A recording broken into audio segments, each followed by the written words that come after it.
Ele veio do interior de São Paulo e em maio de 2011 foi nomeado bispo auxiliar da Arquidiocese de Belo Horizonte.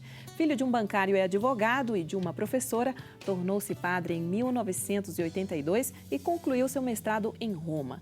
Ele se destaca pela sensibilidade com as causas sociais e com a realidade eclesial. Tanto que visitou as 81 paróquias da região episcopal Nossa Senhora da Conceição, da qual é bispo referencial. Conheça um pouco mais sobre a vida e a história de Dom Wilson Angotti, o entrevistado do programa Retratos desta semana.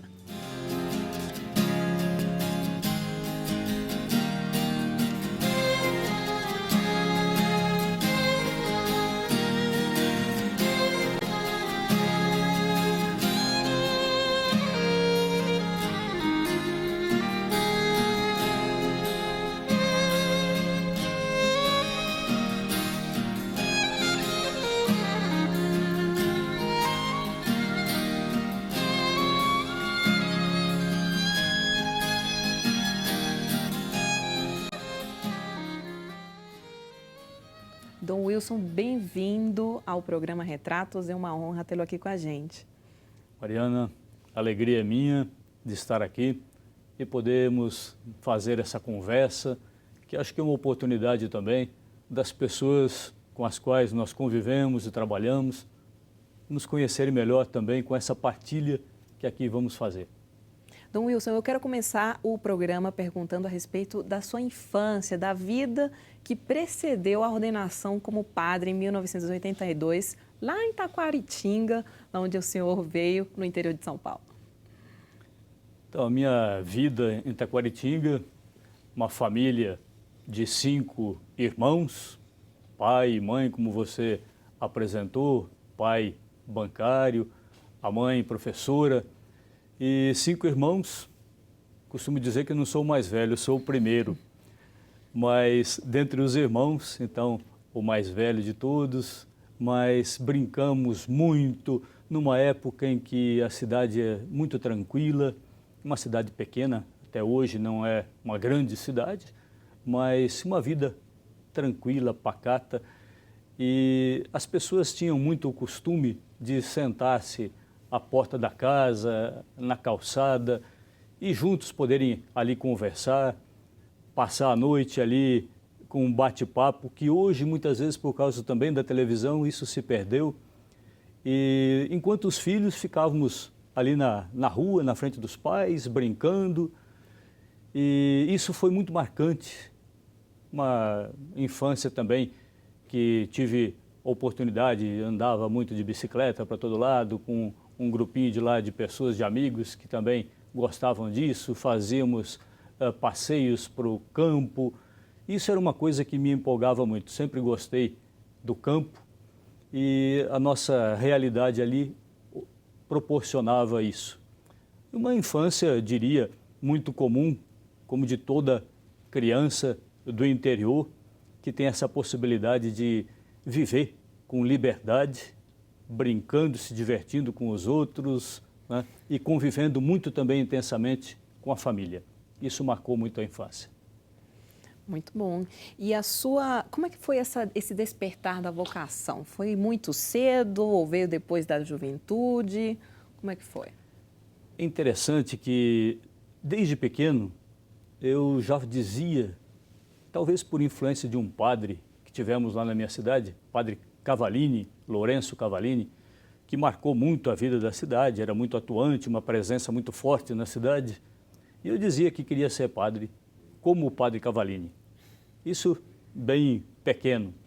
Depois o tempo passou, período de estudos, nunca mais pensei nisso, e fui crescendo na adolescência, e namorando e vivendo normalmente sem pensar nisso.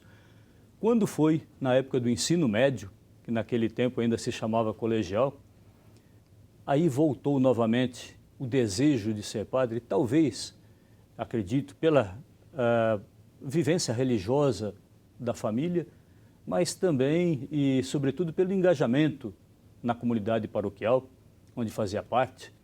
A comunidade participava da liturgia, participava de grupos de jovens, também me arrisquei algumas vezes sendo catequista, substituindo catequistas na paróquia, Isso foi criando um gosto, fui me encantando por essa realidade e achando que talvez pudesse servir dessa maneira, porque me sentia bem.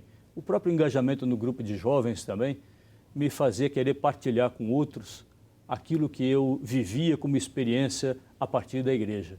Em que momento que o senhor diria que teve certeza de que era isso que queria para a vida? Porque a gente que é leigo se pergunta, como que será que é esse momento que uma pessoa realmente decide seguir a vida religiosa? Estava no segundo colegial, na época. E minha mãe tinha terminado de fazer faculdade, viajando todas as noites para fazer o curso fora da nossa cidade, uma cidade próxima. E quando ela terminou, depois de 4 anos, ela fez o propósito de participar de missa todos os dias. A nossa casa era a 50 metros da igreja matriz da cidade. Mas a minha mãe, participando todos os dias, um dia a missa era mais longe, num santuário lá da cidade, e ela me convidou para ir, para acompanhá-la, fazer companhia. Aceitei e fui também para participar da missa. E um padre, na época, tínhamos 3 espanhóis trabalhando na cidade, e eu lembro que o padre, naquela celebração, fazia uma homilia no mês de maio sobre Nossa Senhora, era justamente o santuário de Nossa Senhora. Ele fazia homilia falando que Nossa Senhora, dando o seu sim a Deus, possibilitou que a salvação se fizesse presente no mundo.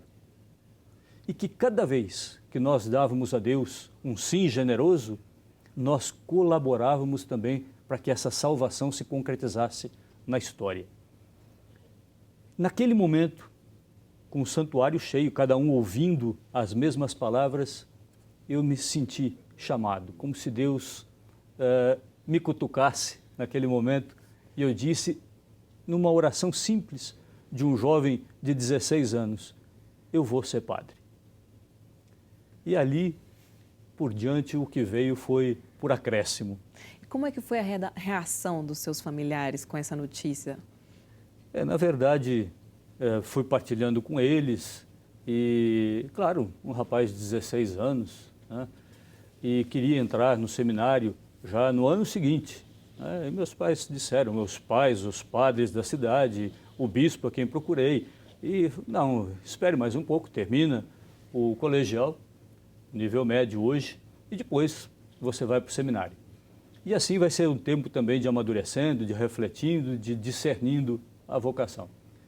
Mas da parte dos pais tive a orientação, o apoio, devia seguir o caminho, claro, também com questionamentos. Olha, presta bem atenção, você foi muito inconstante, começou a estudar violão, parou, começou a estudar inglês, parou, começou a estudar piano, parou.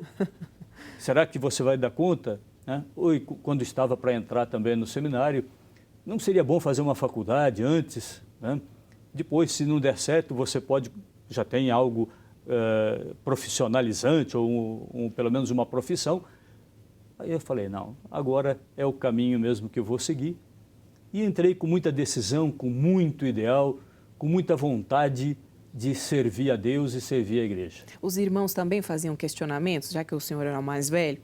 Não. Foi muito tranquilo, né? E acho que um respeito de cada um, né, pelo outro, no caminho que cada um escolheu, no caminho que cada um buscava.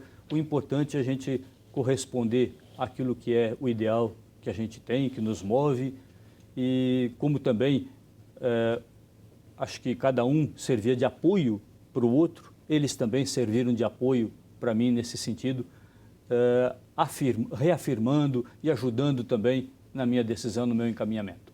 Então é o Dom Wilson, que é bispo auxiliar da Arquidiocese de Belo Horizonte, nosso entrevistado de hoje aqui no Retratos. E antes do intervalo, eu quero passar um recado para você da campanha Faço Parte. Ela precisa muito de você para alcançar seus objetivos deste ano. Com a sua ajuda, importantes projetos da nossa Arquidiocese estão sendo realizados, como a revitalização do Santuário Nossa Senhora da Piedade em Caeté. Infelizmente, até o momento, a campanha Faço Parte não conseguiu atingir a meta de 2014 e, por isso, precisamos da sua ajuda. Para saber como participar, é só entrar em contato pelos telefones 3319-6111 e 3209-3559. Faça parte você também. Faça parte você também, somos todos discípulos de Cristo. Nós vamos para um rápido intervalo e voltamos em instantes. Fica com a gente.